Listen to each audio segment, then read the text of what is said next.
Okay. இப்போ நமக்கு மொத்தம் 19 சாப்டர்ஸ் இருக்கு சிஏஎஃப்எம்ல. புக் எதுவும் வேண்டாம். புக்கே கொண்டே வர வேணாம் நம்ம கிளாஸுக்கு. அது அவ்வளோ பெரிய புக்கு. ஒரே ஒரு நோட் மட்டும் கொண்டு வாங்க போதும். நான் ஸ்டடி மெட்டீரியல் பிடிஎஃப் அனுப்பிச்சு விட்றேன். ஸ்டடி மெட்டீரியல் ஒன்று இருக்கும், கொஸ்டின் பேங்க் ஒன்று இருக்கும், அப்புறம் இன்னொன்று என்ன, சார்ட்ஸ்ன்னு வெறும் ஃபார்முலாஸ் மட்டும் வச்சு ஒரு இது இருக்கு. அது அந்த குரூப்ல என்ன இனி ஆட் பண்ணல. ஆட் பண்ணதுக்கு அப்புறமா நான் உங்களுக்கு எல்லாத்தையுமே குரூப்ல சென்ட் பண்ணிடுறேன். ஆப்லயுமே வந்து அப்லோட் பண்ணி வச்சிருக்கேன். ஆப்ல அப்லோட் பண்ணா என்ன ஆகும்னா உங்களால டவுன்லோட் பண்ண முடியாது. அதை வெறும் வியூ தான் பண்ண முடியும். நான் உங்களுக்கு குரூப்ல அனுப்பிச்சிட்டேன்னா உங்களால டவுன்லோட் பண்ணிக்க முடியும். பிரிண்ட் அவுட் எல்லாம் எடுக்கணுங்கிறதுல எந்த மெட்டீரியலையும், ஏன்னா அந்த ஸ்டடி மெட்டீரியல் இருக்கிறது எல்லாமே உங்க புக்ல இருக்கிறது தான். நீங்க எதை மட்டும் வேணா பிரிண்ட் அவுட் எடுத்துக்கலாம். எனக்கு கண்ணில் இதுல பேப்பர்ல பார்த்தா தான் நல்லா இருக்கும்னு நினைச்சீங்க அப்படின்னா நீங்க வெறும் ஃபார்முலாவையும் கொஸ்டின் பேங்க்னு ஒன்று கொடுப்பேன். Study material is same as your book questions தான். அதை நீங்க பிரிண்ட் அவுட் எடுக்காதீங்க. புக்ல பிரிண்ட் ஆகிருக்கிறது கொஸ்டின் இருக்கும். உங்க நோட்ல நீங்க ஒர்க் அவுட் பண்ணியிருப்பீங்க ஆன்சரு, அது போதும். கொஸ்டின் பேங்க்னு ஒன்று கொடுப்பேன். அந்த கொஸ்டின் பேங்க் எங்கேருந்து எடுப்பேன்னா இந்த CA material, CMA material, pass question, இது மாதிரி நான் வெவ்வேறு இடத்துல இருந்து எடுக்கிறது கொஸ்டின் பேங்க். அந்த கொஸ்டின் பேங்கை வேணா பிரிண்ட் அவுட் எடுத்து வச்சுக்கோங்க. சார்ட் அண்ட் ஃபார்முலாஸ் நீங்க கிளாஸ்ல எழுதிருப்பீங்க. சார்ட் அண்ட் ஃபார்முலாஸ் எல்லாமே இருந்தாலும் எல்லாத்தையுமே ஒரே இடத்துல வேணும்னு நினைச்சீங்கன்னா ஃபார்முலாஸ் எடுத்துக்கலாம். இல்ல நான் கிளாஸ்ல இங்க ஃபார்முலா நான் சொல்ல எழுதிட்டு நான் வீட்டுக்கு போய் இன்னொரு நோட் எடுத்து நான் ஃபார்முலாஸ் எல்லாம் தனியா ஒரு பேப்பர்ல எழுதிட்டு வரேன்னு நினைச்சீங்கன்னா அதையும் பிரிண்ட் அவுட்லாம் எடுத்து வேஸ்ட் பண்ண வேண்டாம். நீங்களே எழுதிட்டீங்கன்னா முடிஞ்சு. டெய்லி போனோடனே இங்க கொடுத்த ஃபார்முலாவை இன்னொரு பேப்பர்ல தனியா எழுதி வச்சுக்கோங்க. ஒரே இடத்துல ஃபார்முலா பார்த்தா ஈஸியா இருக்கும். அதுக்காக தான் ஃபார்முலாவை வந்து படிச்சுக்கோங்கன்னு சொல்றது. அடுத்தது ஃபர்ஸ்ட் ஒரு 2 or 3 கிளாஸஸ் மட்டும் புக்ல இருக்கிறது எடுக்க மாட்டேன். ஏன்னா பேசிக்ஸ் புக்ல இல்லை. நான் டைரக்டா எடுத்து நீ ஒர்க்கிங் நோட் போடுன்னு சொல்லி நான் பாட்டுக்கு கொடுத்தேன்னா யாருக்குமே போட தெரியறது இல்லை. ஸ்கூல்ல இருந்து அப்படியே வந்திருந்தீங்கன்னா போட்டிருந்துருக்கலாம். காலேஜ் 2 வருஷம் எல்லாம் மறந்துருப்பீங்க. எனக்கு தெரியும். நானும் அதே காலேஜ்ல அதே மாதிரி உட்காந்துட்டு அதுக்கப்புறம் தான் வந்தேன். அதனால நான் ஸ்கூல்ல சொல்லி கொடுத்த ஜேர்னல் லெட்ஜர்லாம் கவர் பண்ணிட்டு அதுக்கப்புறமா நம்ம வந்து இது போயிடலாம். இங்க எல்லாமே காம்ப்ளிகேட்டடா இருக்கும். ஃபர்ஸ்ட் 3 கிளாஸ்ல வந்து பேசிக்ஸா இருக்கு. இதுல இருந்து எதுவுமே எக்ஸாமுக்கு வராது. அடுத்தது இப்பெல்லாம் வேண்டாம். அதுக்கப்புறமா நான் 4th சாப்டர் ஆரம்பிச்சதுக்கு அப்புறமா நீங்க நோட்ல ஒன்று போடுறீங்க அப்படின்னா ஃபர்ஸ்ட் சம் ஒர்க் அவுட் பண்ணிடுவீங்க. செகண்ட் சம்ல இப்போ ஒன்றும் இல்லை. ஃபர்ஸ்ட் இந்த 11th 12th ஷேர் கேபிட்டல் சாப்டர்லாம் படிச்சிருக்கீங்களா? எல்லாரும் 12th இருந்திருக்கும். இப்போ ஷேர் கேபிட்டல் ஃபர்ஸ்ட் வந்து அப்ளிகேஷன் பண்ணி அலாட்மெண்ட் பண்ணி ஃபர்ஸ்ட் கால் செகண்ட் கால் இதுக்கு வந்து 2 என்ட்ரி போடுவோம். ஒன்று டியூ என்ட்ரி, ஒன்று ரெசீட் என்ட்ரி, ஒன்று இதை போட்டுருவீங்க. அடுத்த சம்ல பிரீமியமோட வருது அப்படின்னா இப்போ போன சம்க்கு இந்த சம்க்கு என்ன டிஃபரன்ஸ்? பிரீமியம் வந்து ஆட் ஆயிருக்கு. அப்போ அந்த பிரீமியம்க்கு என்ன ஜேர்னல் என்ட்ரியோ அதை மட்டும் ஹைலைட் பண்ணி வச்சிருங்க. அப்போ ஃபர்ஸ்ட் சம் படிச்சிட்டீங்க எக்ஸாம் போகும்போது. செகண்ட் சம் படிக்கும்போது ஃபுல் சம் படிக்க வேண்டாம். நீங்கள் எதை மட்டும் பார்த்தா போதும். ப்ரீமியம்க்கு என்ன ஆட் ஆயிருக்கோ அந்த பர்டிகுலர் ஜேர்னல் என்ட்ரி மட்டும் எக்ஸ்ட்ரா படிச்சுக்கோ. தேர்ட் சம் போறீங்க. கால்ஸ் அண்ட் அரியர் வருது. கால்ஸ் அண்ட் அரியரோட மட்டும் வேற கலர் பென்லயோ இல்லை வந்து ஹைலைட்டோ பண்ணிருங்க. கால்ஸ் அண்ட் அட்வான்ஸ் வருதா ஹைலைட் பண்ணிருங்க. அதுக்கப்புறம் இன்ட்ரெஸ்ட் வருதா ஹைலைட் பண்ணுங்க. போனஸ் வருதா அந்த ஒரு நம்ம 15 ஜேர்னல் என்ட்ரி போட்டிருப்போம். அதுல இருந்து உனக்கு ஆட் ஆனது வெறும் 2 ஜேர்னல் என்ட்ரி தான். போன சம்க்கு இந்த சம்முக்கும் அந்த எக்ஸ்ட்ரா ஒரு ஐட்டம் மட்டும் எப்பயுமே கலர் மாத்தி எழுதி வச்சுட்டு வந்துட்டீங்கன்னா எக்ஸாம் படிக்கும்போது ஈஸி. இல்லை ஃபர்ஸ்ட்ல இருந்து நான் முதல்ல இருந்து படிச்சுட்டே இருப்பேன்னா அந்த ஒரு சாப்டர் முடிக்கிறதுக்கே வந்து உனக்கு ஒரு நாளே ஆயிரும். 15-20 ஜேர்னல் என்ட்ரி திரும்ப திரும்ப அப்படியே படிச்சுட்டே இருக்க வேண்டியதுதான். இது சிஎஃப்எம் படிக்கணும்னு சொல்லிட்டு டிவி போட்டுட்டு இல்லை ஃபோன் இந்த பக்கம் யூடியூப் போட்டு இந்த பக்கம் கொஸ்டின் வச்சுக்கிட்டு சம் பேப்பர் தான் அப்படியே ஒர்க் அவுட் பண்ணிடலாம் அப்படின்னு உட்காந்து ஒர்க் அவுட் பண்ண ஆரம்பிச்சிங்கன்னா கொஞ்ச நேரத்தில் யூடியூப் தான் பார்க்க ஆரம்பிப்பீங்க. ஒர்க் அவுட் பண்ண மாட்டீங்க. அதே மாதிரி புக்கை வச்சு நான் ஒர்க் அவுட்லாம் பண்ண மாட்டேன், நான் வந்து இப்படியே பார்த்துக்கிறேன்னு நல்லா படிச்சுட்டு அப்படியே சம் பார்த்துட்டே இருந்தீங்கனாலும் வேற ஏதாவது யோசிச்சுட்டு இருப்பீங்க. ஒர்க் அவுட் பண்ண மாட்டீங்க. அதனால வேற எதையும் பார்க்காம தியரி பேப்பர்லாம் அதை மட்டும்தானே படிப்பீங்க. அதே மாதிரி இதையும் உட்காந்து அதை மட்டும் ஒர்க் அவுட் பண்ணீங்கன்னா டிஃப்ரென்ஸ் எல்லாம் கண்டுபிடிச்சி ஒரு சமுக்கு என்ன டிஃப்ரென்ஸ் கண்டுபிடிச்சி சம் போட்டு வந்துடலாம். கம்பெனிலாம் நல்லா படிங்க. படிச்சிங்கன்னா இங்கே ஒரு சாப்டர் 4, 5, 6 அத்தனையும் கம்பெனிலால தியரியா படிப்பீங்க. இங்க வந்து அதை வந்து நம்ம சம்மா பார்ப்போம். சரி, ஜேர்னல் என்ட்ரிஸ் இது வந்து சாப்டர் 1 தான்.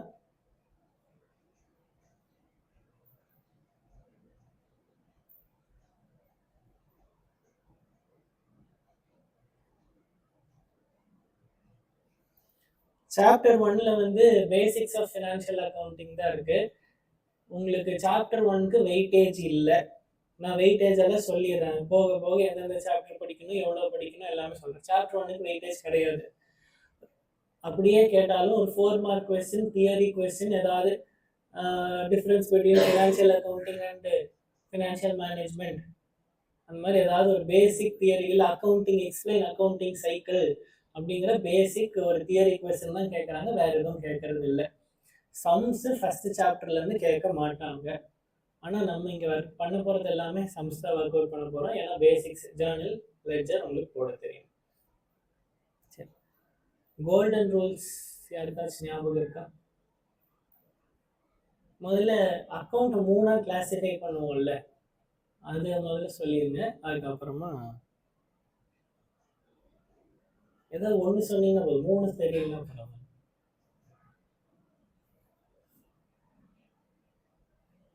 யாராவது ஒருத்தர் சொல்லுங்க.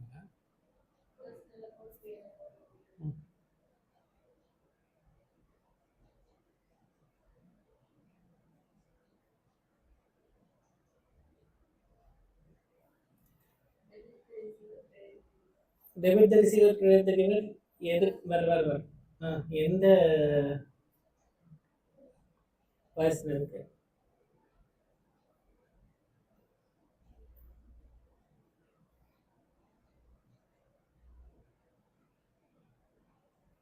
அடுத்தது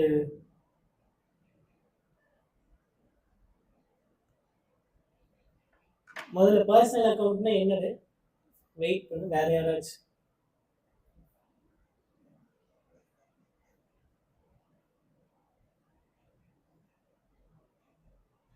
உங்களுக்குலாம் தெரியாதா? இல்லை சொல்றதுக்கு யோசிச்சுட்டு இப்படியே தப்பா சொன்னா நான் கடைசி வரைக்கும் நான் ஃபுல் சிலபஸே முடிஞ்சதுக்கு அப்புறம் நீ தப்பா சொல்லினா கூட நான் திட்ட மாட்டேன். சரி படிச்சுக்கோன்னு நான் போயிடுவேன். அதனால நீங்க தைரியமா சொல்லலாம். பர்சனல் அக்கௌண்ட்னா என்ன? எக்ஸாம்பிள் ஆஃப் பர்சனல் அக்கௌண்ட் ஏதாவது ஒரு எக்ஸாம்பிள்.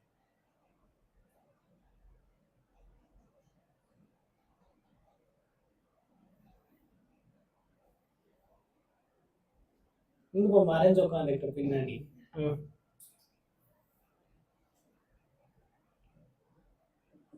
சரி, ரியல் அக்கௌண்ட்டுக்கு ரூல்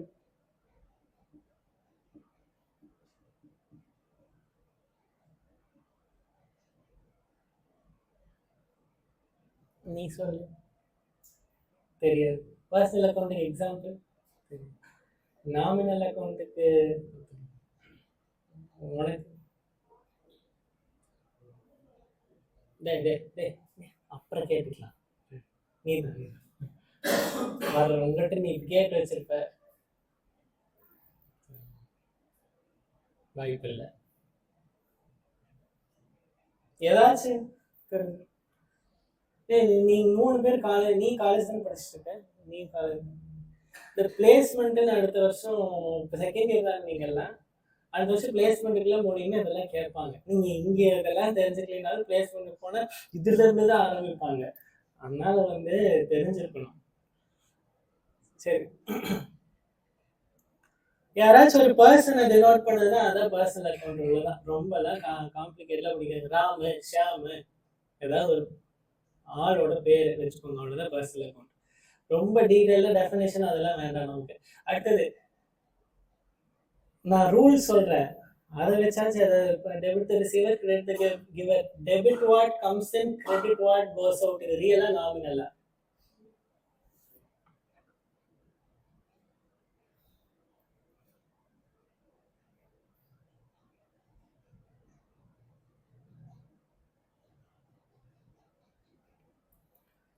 ஓகேவா? அப்ப உள்ள வருது, வெளியில போகுது. உள்ள வர்றதை டெபிட் பண்றோம், வெளியில போறத கிரெடிட் பண்றோம். நம்ம ரியல் அக்கவுண்ட் எதை டினோட் பண்ணுது அப்படின்னா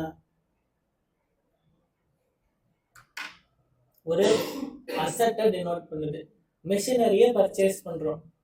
மெஷினரி பர்ச்சேஸ் பண்ணா என்ன ஜர்னல் என்ட்ரி போடுவீங்க? மெஷினரி டு காசு கொடுத்து மெஷினரி வாங்குறோம். அப்ப மெஷினரி டு கேஷ். ஓகேவா? இப்ப இந்த ரூலை அப்ளை பண்ணுங்க. மிஷின் வந்து கம்பெனிக்குள்ள வருதா? So debit what comes in. கேஷை நீ வெளியில கொடுக்குறையா? Credit what goes out. இவ்வளவுதான். ரூல் அப்ளை ஆயிடுச்சா? அடுத்தது நீங்க வந்து ஷியாமுக்கு அமௌண்ட் பே பண்றீங்க. அப்ப என்ன என்ட்ரி போடுவீங்க? Shyam to cash. Debit the receiver. Shyam is the receiver. First rule. ஷியாமின் பேர் வந்துட்டா personal. Debit the receiver. Credit what goes out. Cash is an asset account. Bank is an asset account. Balance sheet தானே cash and bank ஒரு assetல தான் இருக்கு. காசு வெளியில போதா? அப்ப credit what goes out. இவ்வளவுதான். அடுத்தது nominal account. Debit all expenses and losses. Credit all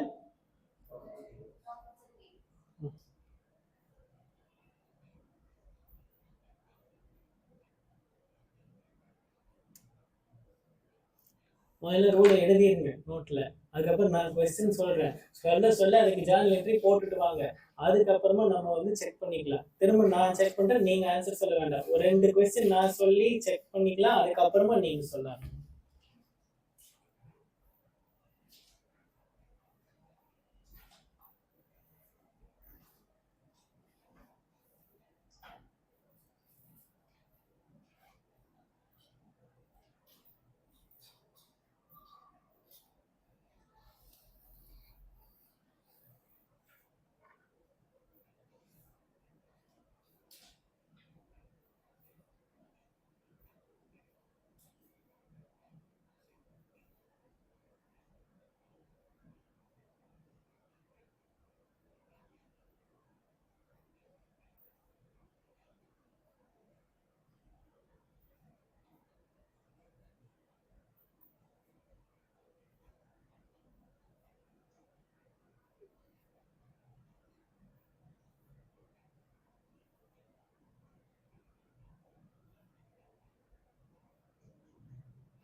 அது எழுதிட்டீங்களா?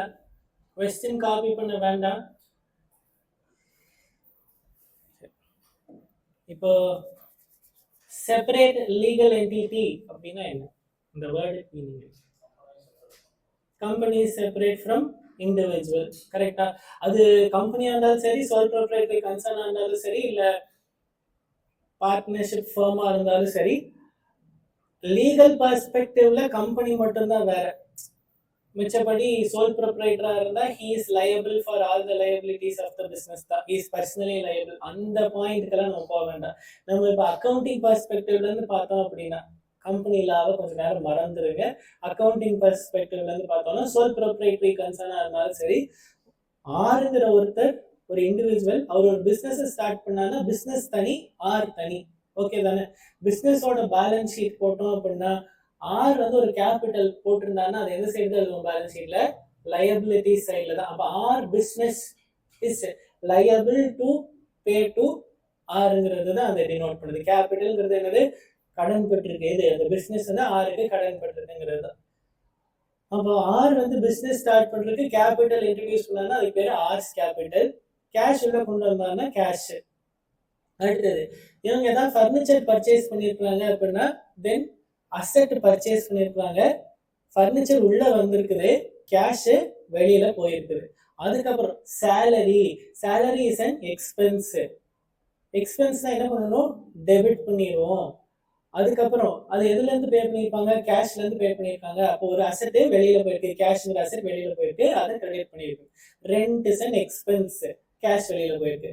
ரிசீவ்டு இன்ட்ரெஸ்ட், இன்ட்ரெஸ்ட் இன்கம் அப்ப கிரெடிட் பண்ணியிருக்கணும், கேஷ் உள்ள வந்திருக்கு. நான் தமிழ்ல சொல்லிட்டேன், நீங்க இங்கிலீஷ்ல அதுக்கு ஜேர்னல் என்ட்ரி மட்டும் போட்டுட்டு ஆன்சர் சொல்லுங்க, செக் பண்ணி.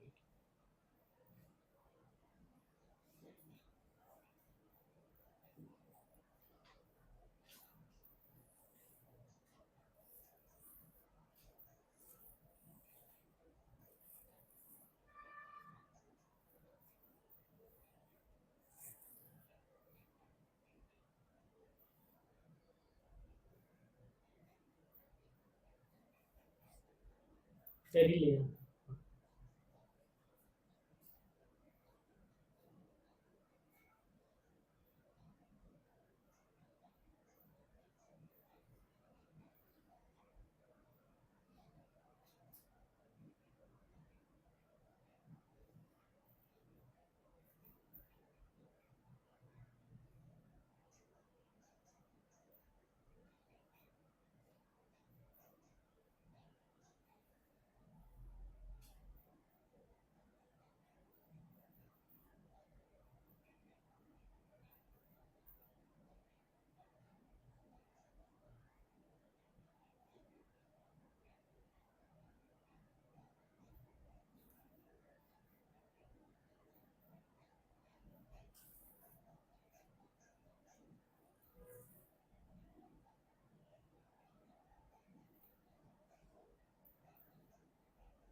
போட்டீங்களா?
எல்லாருமே போட்டாச்சா? சரி. First journal entry.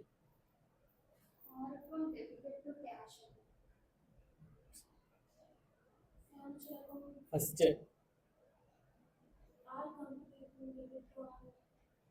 ஃபர்ஸ்ட்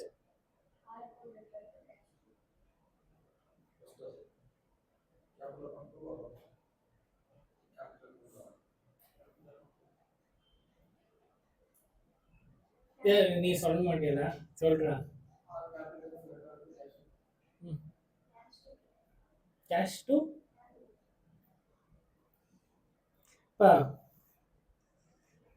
இப்போ நம்ம வந்து யாரோட புக்ஸ், நீங்க போட்டிருக்க எல்லாத்தையும் கொஞ்ச நேரம் மறந்துடுங்க. இப்போ யாரோட புக்ஸ்ல நம்ம என்ட்ரி பண்ண போறோம்? ஆரா இல்ல ஆரோட பிசினஸா? பிசினஸ். அதுல எல்லாரும் தெளிவாதான் இருக்கீங்க. சரி, ஆரோட பிசினஸ்க்கு உள்ள என்ன வருது? கேஷ் வருதா? ரூல் என்ன? Debit what? ரூல் என்னடா? Debit what?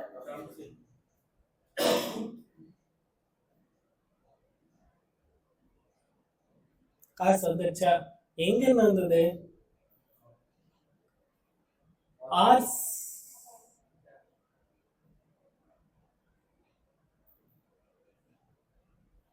ஓகேவா? நீ மட்டும்தான் கரெக்டா போட்டிருக்க. ஆறுங்கிற லெட்டரை மட்டும் விட்டுட்டேன்னு நினைக்கிறேன். போட்டியா? இவன் வந்து தலைகீழா என்ட்ரி போடிச்சிருக்கான். Ours capital to cash.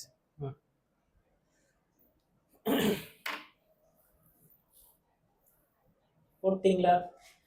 மாத்தி எழுதிருங்க.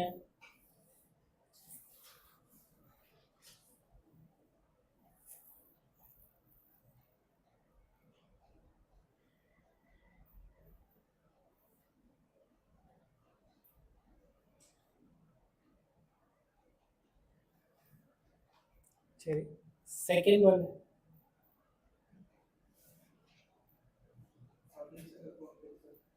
Furniture to cash.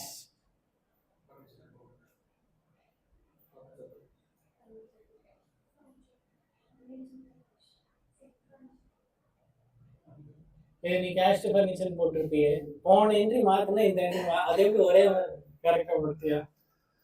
சரி,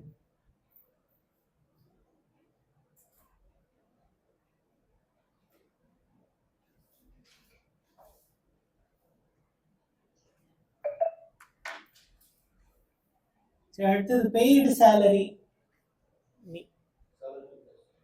சேலரி டு கேஷ். இதுக்கு என்ன ரூல் அப்ளை பண்ணியிருக்கீங்க? நாமினல் எக்ஸ்பென்சஸ் அண்ட் லாஸஸை டெபிட் பண்ணணும். ரியல் வந்து கீழே வந்து credit what goes out. Salary to cash தவிர வேற யாராவது ஏதாவது ஜேர்னல் என்ட்ரி போட்டிருக்கீங்களா? அடுத்ததும் இதே தான். ரெண்ட் டு கேஷ், ரெண்டு paid salary, paid rent.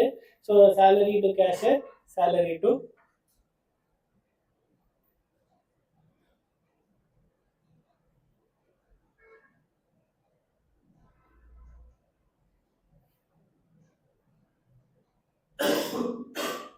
received interest. Cash. Cash to interest, cash to interest. Bank to interest. Cash to interest. ரெண்டுமே கரெக்ட் தான். இன்ட்ரெஸ்ட் ரிசீவ்டுனா கொஸ்டின்ல வந்து ஆக்சுவலா எங்க பேங்க் அக்கௌண்ட் ஓபன் பண்றதுக்கு ஏதாவது ஒரு அட்லீஸ்ட் ஒரு இந்த ஜேர்னல் என்ட்ரியாஸ் கான்ட்ரா என்ட்ரியாஸ் போட்டிருந்துருக்கணும் அக்கௌண்ட் ஓபன் பண்ணதுக்கு. அவங்க அதை கொடுக்கல, அதனால நீங்க போட்ட மாதிரி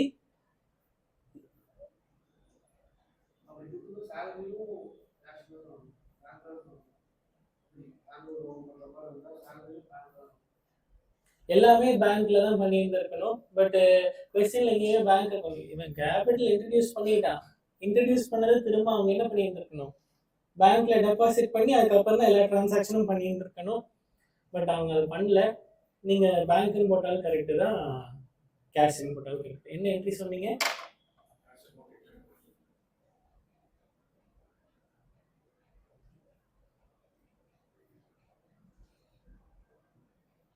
ஃபர்ஸ்ட் என்ட்ரி தவிர வேற எந்த என்ட்ரி யாருக்கு தப்பா இருக்கா? வேற ஏதாவது என்ட்ரி யாருக்காவது தப்பா இருக்கா?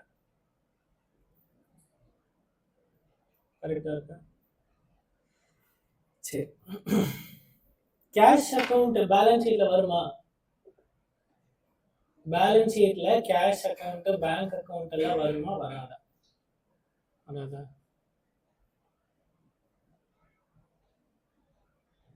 வராதா தெரியாதா? தெரியல. வராது. வருமா வராதா? ஒரு 2 ஆப்ஷன் தான். 3ஆவதா தெரியாதுன்னு ஒரு ஆப்ஷன் வச்சுக்கலாம். வராது, தெரியல. இவங்க நான் அத்தனை பேர் வராதுன்னு தானே சொன்னீங்க. தெரியல, வராது. பின்னாடி நீங்க 2 பேர் தெரியாதா? சரி, நீ மட்டும்தான் தெரியாதா வராதா வருமா? வராதா? சரி.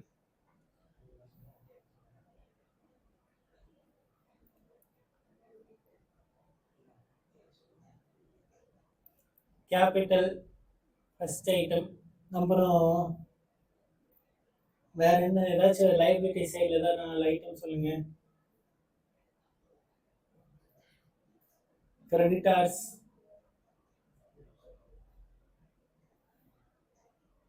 லைபிலிட்டி சைடில் ஏதாவது 2 ஐட்டம் சொல்லுங்க.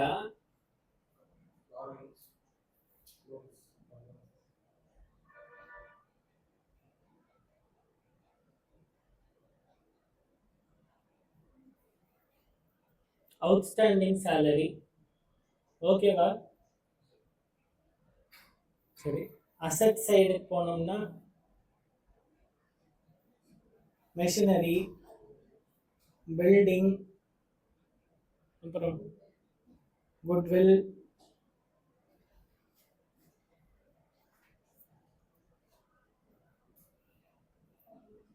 ஃபர்னிச்சர்.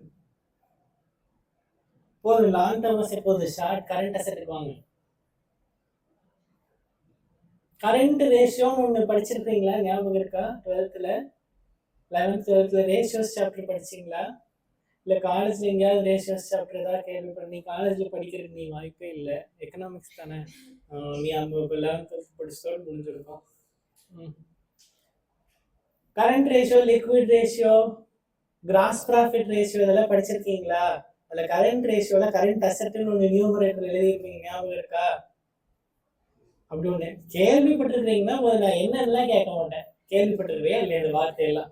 இப்போ அந்த கரண்ட் இப்போ இது வரைக்கும் நீங்கள் எழுதுனது எல்லாமே என்னது? Fixed asset. நான் கேட்கறது கரண்ட் அசெட்டு. எதுவாக இருந்தாலும் 1 வருஷத்துக்குள்ள கேஷாக மாற்ற முடிஞ்சதுக்கு பேர் என்னது? Current asset. Debtors, closing stock, நம்ம ரா மெட்டீரியல்னு எழுத மாட்டோம், அந்த இடத்துல எதை எழுதுவோம்? க்ளோசிங் ஸ்டாக்குன்னு எழுதுவோம்.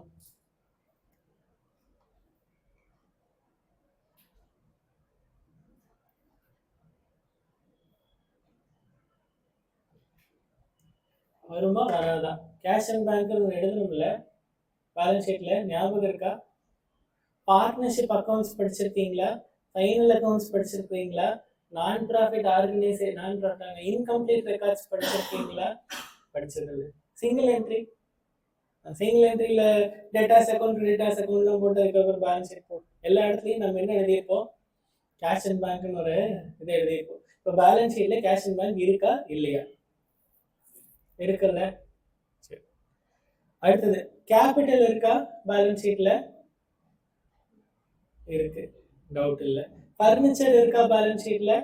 இருக்கு. கேஷ் இருக்கா? சேலரி இருக்கா? அவுட்ஸ்டாண்டிங் சேலரின்னு இருக்கு. சேலரி இருக்கா? இல்ல. ரெண்ட் இருந்ததா?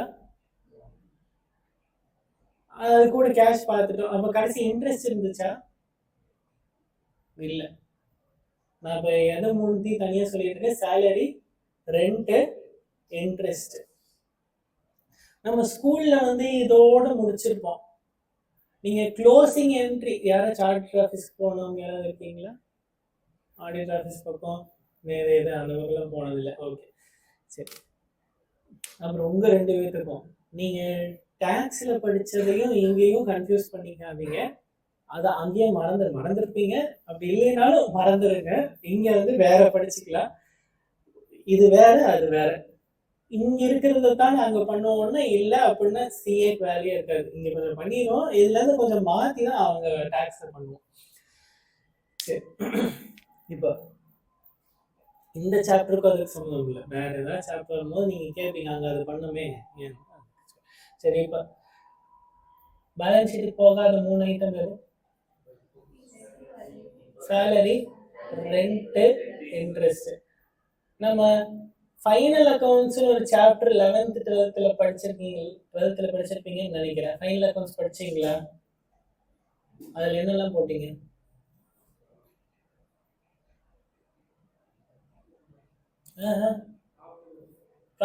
அதுக்கு முன்னாடி ஒன்று போட்டிருக்கீங்க. Trading account, P&L account, balance sheet. இதெல்லாம் ஞாபகம் இருக்கா? கேள்விப்பட்டிருக்கீங்களா? கேள்விப்பட்டு.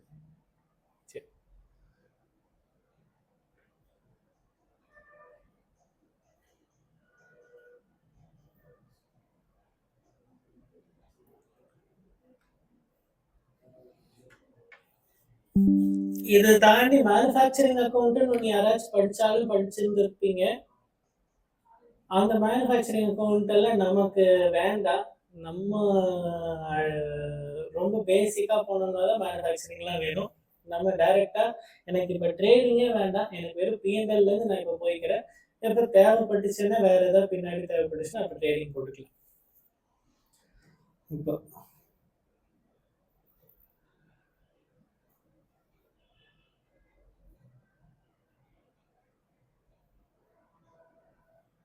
P&L அக்கௌண்ட் ஓப்பன் பண்ணிட்டேன். ஏன்னா மேலே 2GB வந்ததுன்னா அது என்ன ட்ரேடிங் அக்கௌண்ட் அதோட முடிஞ்சு. பை கிராஸ் ப்ராஃபிட்னா அங்கே வர ப்ராஃபிட் தூக்கியில் P&L எழுதிட்டேன். இப்போ P&L அக்கௌண்ட் தான் போடுறோம். P&L அக்கௌண்ட்ல லெஃப்ட் சைடில் என்னெல்லாம் இருக்கும், ரைட் சைடில் என்னெல்லாம் இருக்கும். நான் டெபிட் கிரெடிட்னு சொன்னா கூட உனக்கு கன்ஃபியூஸ் ஆயிடும். அதனால நான் லெஃப்ட் ரைட்னே பேசிக்கிறேன். லெஃப்ட் சைடில் எதெல்லாம் இருக்கும்? எக்ஸ்பென்சஸ் வந்து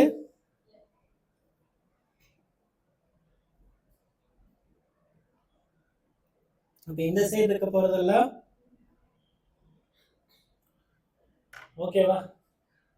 டிப்ரிசியேஷன்ங்கிறது எக்ஸ்பென்ஸா இன்கமா? எக்ஸ்பென்ஸ். ஏன்னா என்னோட மிஷினு தேஞ்சிட்டே இருக்குது, அதனால எக்ஸ்பென்ஸ். ரெண்ட் எக்ஸ்பென்ஸா இன்கமா? எக்ஸ்பென்ஸ். சேலரி எக்ஸ்பென்ஸா இன்கமா? இன்ட்ரெஸ்ட் பெய்டு எக்ஸ்பென்ஸா இன்கமா? Interest paid expense. நம்ம என்ன போட்டோம்? Interest received. அது எக்ஸ்பென்ஸா இன்கமா? இன்கம். ஓகே தானே? அப்போ 2 சேலரி எக்ஸ்பென்ஸ் தானே. லெஃப்ட் சைடில் எழுதுனா 2ல தான் எழுதுவோம். பேஸ் லெட்ஜர் ஞாபகம் இருக்கா? லெஃப்ட் சைடில் இருக்கிறது 2, ரைட் சைடில் இருக்கிறது பை. இன்னும் ஞாபகம் வியாதி வந்தவன் டிபி வந்தவன் ஞாபகம் வச்சுக்கோ. டி லெஃப்ட், பி ரைட்டு, இப்படிதான் இருக்கும். அப்போ இதே ஆர்டர்ல டி பி. ஓகேவா? 2 salary, 2 rent, by interest received. ஓகேவா? இப்போ நான் போட போறது என்னது? க்ளோசிங் என்ட்ரின்னு சொல்லுவாங்க, இல்லைன்னா டிரான்ஸ்ஃபர் என்ட்ரின்னு சொல்லுவாங்க. இந்த என்ட்ரி கண்டிப்பா தெரிஞ்சிருக்கணும். ஸ்கூல்ல நம்ம இதை போடுறது இல்லை. நம்ம இங்கேருந்து டைரக்டா போயிடுவோம். நம்ம ஆக்சுவலா நம்ம போடுவோம் டிபி போட்டு டிபில இருந்து நம்ம P&L ட்ரேடிங் போயிடுவோம். ஜேர்னல் என்ட்ரி ஸ்டேஜ்ல உங்களுக்கு அதை கற்றுக் கொடுக்கறது இல்லை. பின்னாடி வரும்போது நீங்க ரிலேட் பண்ணிக்கிறது கிடையாது. ஸோ இது ஆல்ரெடி ஃபைனல் அக்கௌண்ட்ஸுக்கு வந்துருச்சு. இது 2 என்ட்ரியுமே டெபிட்ல இருக்க கேஷும் எதர் P&L ஆர் பேலன்ஸ் ஷீட்குள்ள போயிருச்சு. அதே மாதிரி ஃபர்னிச்சர் கேஷ் இது ரெண்டும் ஆல்ரெடி பேலன்ஸ் ஷீட்குள்ள போயிருச்சு. இதுல கேஷ் மட்டும்தான் பேலன்ஸ் ஷீட்குள்ள போயிருக்கு. சேலரி அப்போ ஃபைனல் அக்கௌண்ட்ஸுக்கு போகணும். அப்ப அதுக்கு நான் எங்க கொண்டு போறேன்? அதைய P&L அக்கௌண்ட்டுக்கு கொண்டு போகணும். அப்ப அதுக்கு நான் இன்னொரு என்ட்ரி போட்டாதான் P&L அக்கௌண்ட்டுக்கு போகும். அந்த என்ட்ரிக்கு பேர் தான் என்னது? Transfer entry. P&L to salary. இதை நான் எப்படி ஞாபகம் வச்சுக்கிறது? ஜேர்னல் என்ட்ரியா ஞாபகம் வச்சிங்கன்னா கூட கொஞ்சம் கஷ்டம். P&L டெபிட் சைடில் 2 சேலரின்னு வந்ததா, எப்பயுமே லெட்ஜர்ல இருந்து ஜேர்னல் போறோம் அப்படின்னாலே ஆன்டி கிளாக் வைஸ் தான் என்ட்ரி போடுவோம். நான் சொல்றது லெட்ஜர்ல இருந்து ஜேர்னல்ல இருந்து லெட்ஜர் போடுவேன். எப்படி நான் இப்ப என்ன தலைகீழா சொல்லிட்டு இருக்கேன். இப்போ ஆன்டி கிளாக் வைஸ்னா எப்படி? இன்ட்ரெஸ்ட் இருக்கா இங்க? Interest to P&L to salary. அதுதான் anticlockwise. Interest credit side எழுதியிருக்கோம். அதுல இருந்து அக்கௌண்டோட ஹெட்டிங் என்னது? Profit and loss account. அப்ப அதுக்கு என்ட்ரி போடணும்னா எப்படி போடுவோம்? Interest to profit and loss account. அதே டெபிட் சைடுல இருக்கிறது தான் P&L டு salary. புரிஞ்சுதா என்ட்ரி எப்படி போடுறோம்னு?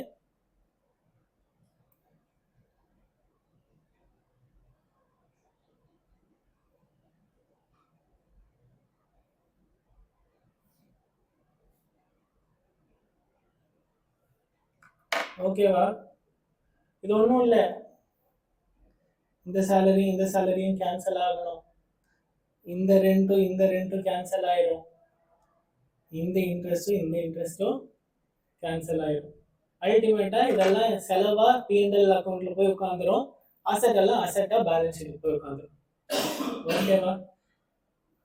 புரிஞ்சுதா இல்லையா? இந்த என்ட்ரிக்கு பேர் என்னது? Transfer entry or closing entry. Year எண்ட்ல க்ளோஸ். இன்னொன்னு க்ளோஸ் பண்ணுவாங்க. அது என்ன க்ளோஸ் பண்ணுவாங்க அப்படின்னா,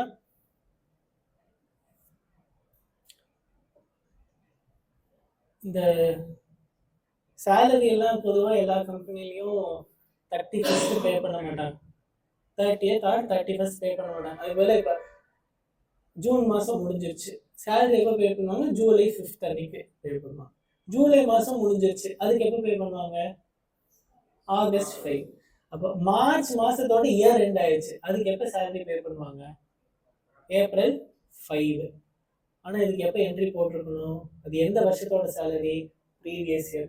அப்போ அதுக்கு ஒரு அவுட்ஸ்டாண்டிங் சேலரின்னு, ஏன்னா அது அந்த மாதத்தோட அவுட்ஸ்டாண்டிங் சேலரின்னு ஒரு என்ட்ரியை போட்டு அதை P&L-க்கு டிரான்ஸ்ஃபர் பண்ணிட்டு அது அந்த வருஷத்தோட எக்ஸ்பென்ஸாவே காமிச்சிடணும். நீ அடுத்த வருஷம் கொண்டு போய் போட்டீங்கன்னா அது அடுத்த வருஷத்தோட எக்ஸ்பென்ஸ் ஆயிடும். அப்படி பண்ணக்கூடாது. அப்போ அதையும் க்ளோசிங் என்ட்ரி தான் சொல்லுவாங்க, இதையும் அந்த எல்லாத்தையுமே P&L டிரான்ஸ்ஃபர் பண்ணி இதுவும் க்ளோசிங் என்ட்ரி தான். கன்ஃபியூஸ் ஆக வேணாம். நமக்கு க்ளோசிங் என்ட்ரி பத்தின இதெல்லாம் இல்லை, எனக்கு இந்த என்ட்ரிஸ் கண்டிப்பா தெரிஞ்சிருக்கணும். கேஷ் ஃப்ளோ ஸ்டேட்மெண்ட்டுக்கும் 4, 5, 6 சாப்டருக்கும் இந்த என்ட்ரிஸ் தெரியணும், அதுக்காக நான் சொல்லி கொடுத்தேன். இப்போ நான் அடுத்தடுத்து கொஸ்டின் கொடுக்கறதுல நீங்க டிரான்ஸ்ஃபர் என்ட்ரிஸ் போட வேண்டாம். அதை நான் எங்கேயாச்சும் தேவைப்பட்டுச்சுன்னா நான் தனியாக போட்டு காமிக்கிறேன். பேசிக் ஜேர்னல் என்ட்ரி அந்த கொஸ்டின்ல நீங்க என்ன போடுவீங்களோ அதை மட்டும் போட்டுட்டு வாங்க. ஓகேவா? இப்போ இது வரைக்கும் எடுத்ததுல ஏதாவது கன்ஃபியூஷன் இருக்கா?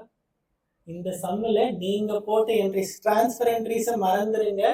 அதை நான் அடுத்த சம்மையும் நானே போட்டு காமிக்கிறேன், கடைசி வரைக்கும் நானே போட்டு வர்றேன். நீங்க அதையோ இந்த P&L-யோ பேலன்ஸ் ஷீட்டையோ பார்த்தெல்லாம் கன்ஃபியூஸ் ஆக வேண்டாம். பேசிக் ஜேர்னல்ஸ் நீங்க போட்டதுல டவுட் இருக்கா? ஃபர்ஸ்ட் என்ட்ரி தப்பா போட்டீங்களே, அது எல்லாருக்கும் புரிஞ்சுதா? கேஷ் உள்ள வந்தது கேபிட்டல்.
இந்த சம்மை ஒர்க் அவுட் பண்ணிருங்க. ஜேர்னல் என்ட்ரி தான் போடணும், போடுங்க. அதுக்கப்புறமா நான்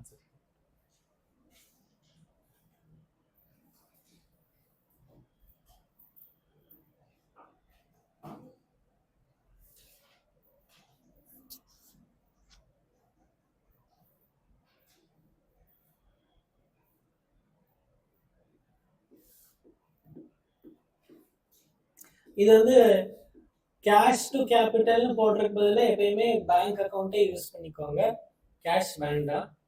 அவங்க ஸ்பெசிஃபிக்காக கேஷ்னு இப்போ செகண்ட்லலாம் கொடுத்துருக்காங்க, அந்த இடத்துல மட்டும் கேஷ் அக்கௌண்ட் யூஸ் பண்ணும்போது மிச்சம் எல்லாமே பேங்க்லேயே பண்ணிட்டாங்க.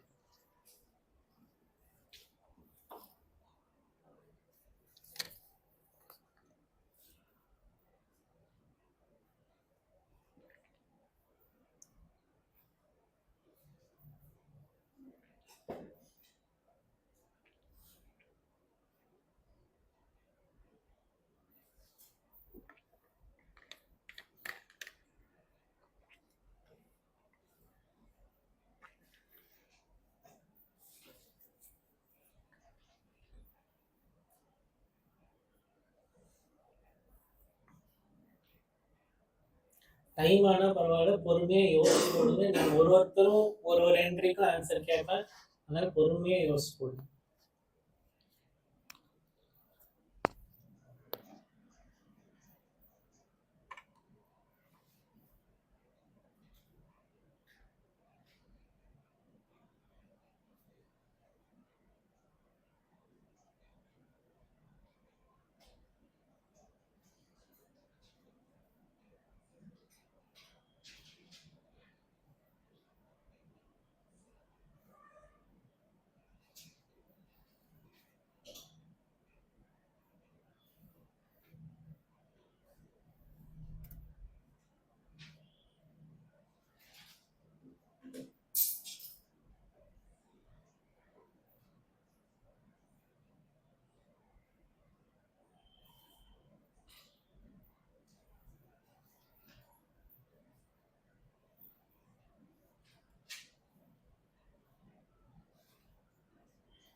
drawings.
முடிச்சிட்டீங்களா?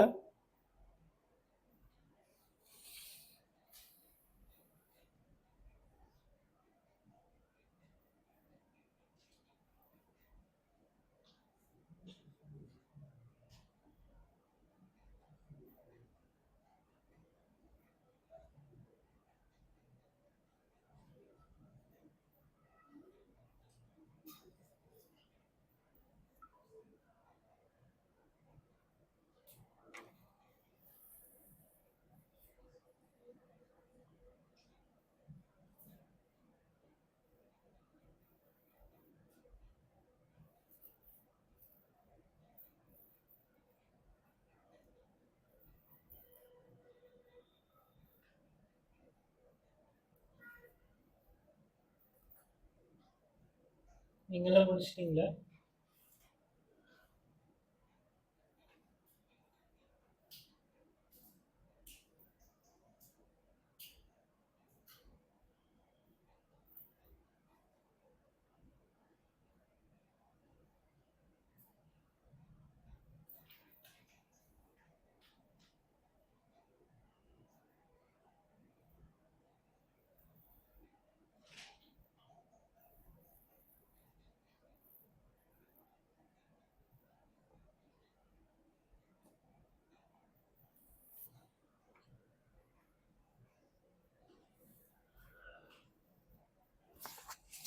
ஃபர்ஸ்ட் ஒன்னுக்கு answer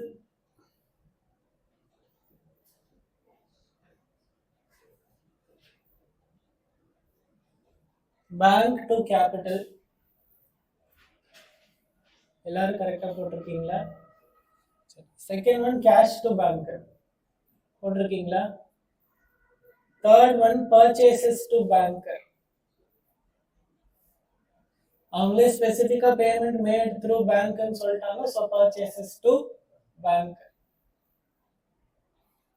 fourth one bank to sales.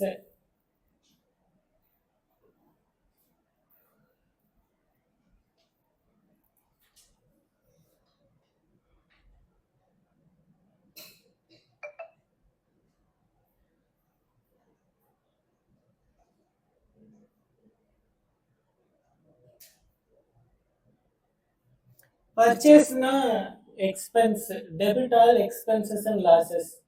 சேல்னா வந்து இன்கம், வித்தா காசு வரும்ல, அப்போ சேல்ஸ் அண்ட் இன்கம். அதனால credit all incomes and gains. Rule புரிஞ்சுதா இந்த ஃபோர்த் என்ட்ரிக்கு? எல்லாருமே ஃபோர்த் ஒன் போட்டிருக்கீங்களா? மாத்திட்டியா?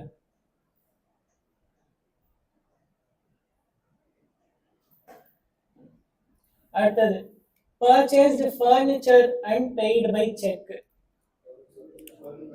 furniture to யாராச்சும் இதுக்கு பர்ச்சேசஸ் போட்டிருக்கீங்களா? பர்ச்சேஸ் ஆஃப் ரா மெட்டீரியல், ஒரு நிமிஷம் இருங்க. Purchase of raw material and paid by cheque என்ன ஜர்னல் என்ட்ரி? அங்க இல்ல, நான் உங்ககிட்ட கேட்கிறேன். Purchase of raw material and paid by cheque என்ன ஜர்னல் என்ட்ரி?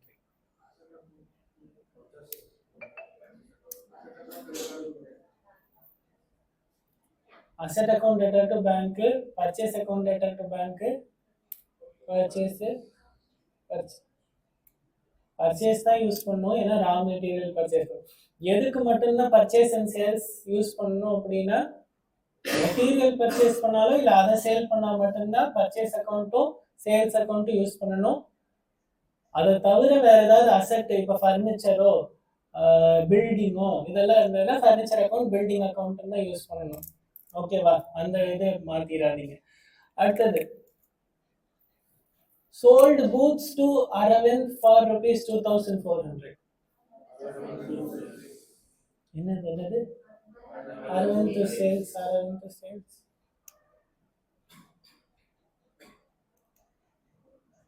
Aravind to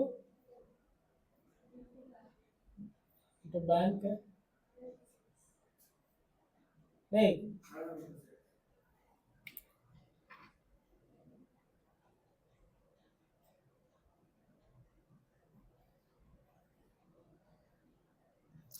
ஒரே நிமிஷம். இந்த ஜர்னல் என்ட்ரி தான் கரெக்ட். இதுக்கு அடுத்தது கேஷ் ரிசீவ்டு ஃப்ரம் அரவிந்த் என்ன என்ட்ரி போட்டிருப்பீங்க? அங்க இல்லடா, நீங்க கேஷ் டு அரவிந்த்.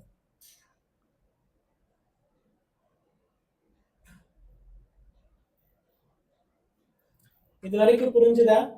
யாருக்காச்சும் டவுட் இருக்கா?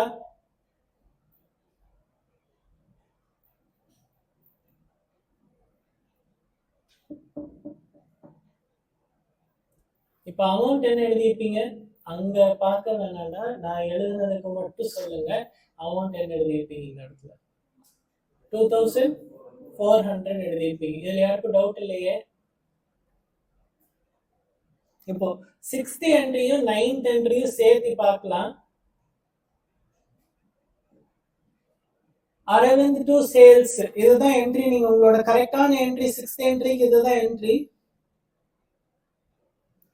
ஓகேவா? இப்ப அடுத்தது நம்ம முதல்ல அரவிந்துக்கு வித்தாச்சு. இப்ப அவர்கிட்ட இருந்து நம்ம காசு ஃபர்ஸ்ட் வித்தது என்னது? Credit sales. அதுக்கப்புறம் கேஷ் ரிசீவ் பண்றோம். அந்த கேஷ் ரிசீவ் பண்ணும்போது அவங்க எவ்வளவு அமௌண்ட் கொடுத்துருக்காங்க? இங்க 2300. அரவிந்த் கிட்ட இருந்து எவ்வளவு அமௌண்ட் வரணும்? 2400. ஏன்னா சேல் பண்ணும்போது நம்ம எவ்வளவு சொன்னோம்? 2400. இப்ப கேஷா வரும்போது எவ்வளவுதான் வருது? இப்ப என்ன என்ட்ரி போடுறது? கேஷ் டு அரவிந்த் எவ்வளவு அமௌண்ட் போடுறது? என்ன என்ட்ரி போடுறது? இது என்ட்ரி கரெக்டா? அரவிந்த் நேரம் 2300 400 300.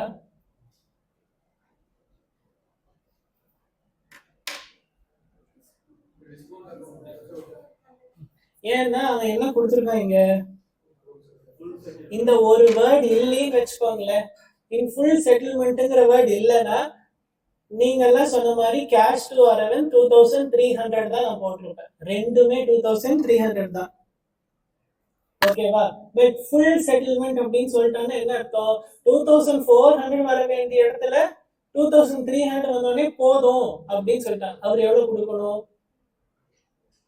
2400. ஆனா நமக்கு அவர் எவ்வளவு கொடுத்தாரு? 300. நம்ம என்ன சொன்னோம்? போதும்னு சொல்லிட்டோம். அப்படின்னா நம்ம என்ன பண்ணிருக்கோம் அவருக்கு? ஓகேவா? இது டிஸ்கவுண்ட் அலௌடா ரிசீவ்டா? அலௌடு. ஏன்னா நம்ம தான் டிஸ்கவுண்ட் கொடுத்துருக்கோம். அப்படியே டிரான்ஸ்லேட் பண்ணுங்க. அலௌடு. நீங்க எல்லாம் 2300 என்ட்ரி போட்டிருந்தீங்களா? 400 என்ட்ரி போட்டிருந்தீங்களா நோட்ல?